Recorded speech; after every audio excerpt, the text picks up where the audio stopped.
যে ডাবল ইঞ্জিনের সরকার, কেন্দ্রে নরেন্দ্র মোদীজি সরকার, রাজ্যে ভারতীয় জনতা পার্টি, আইপিএফটি এবং ত্রিপুরা মাতার নেতৃত্বের সরকার এই রাজ্যের ডেভেলপমেন্টের জন্য, উন্নয়নের জন্য, সমাজের প্রত্যেকটা মানুষের জন্য যেভাবে কাজ করছেন।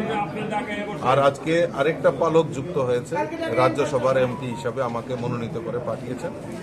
আর আমি দৃঢ় বিশ্বাস যে এই রাজ্যের এবং এই সরকারের পাশে থেকে এই রাজ্যের উন্নয়নের জন্য আমার যা যা করণীয় থাকবে নিশ্চয়ই আমি তার ভূমিকা এবং অংশীদারিত্ব হব বলে মনে করি। এবং এই রাজ্যের যে সমস্যাগুলি রয়েছে সেগুলি দ্রুত যাতে সমাধান হয় তার জন্য নিশ্চয়ই পার্লামেন্টে দাঁড়িয়ে এই সরকারকে সহযোগিতা করবে। প্রথম কাজ কি থাকবে?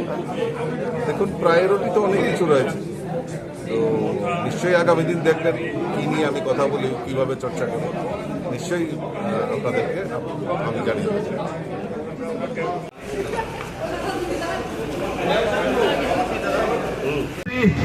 তথা রাজ্যসভার নবনির্বাচিত সাংসদ রাজীব ভট্টাচার্য মহোদয়, আমরা ধীরে ধীরে এগিয়ে যাচ্ছি শহরের এক সুদৃঢ় যুব মোর্চা। ভারতীয় জনতা পার্টির উদ্যোগে এক সুদৃঢ় বাইক মিছিলের মাধ্যমে আমরা গ্রহণ করে এসেছি আমাদের রাজ্যসভার নবনির্বাচিত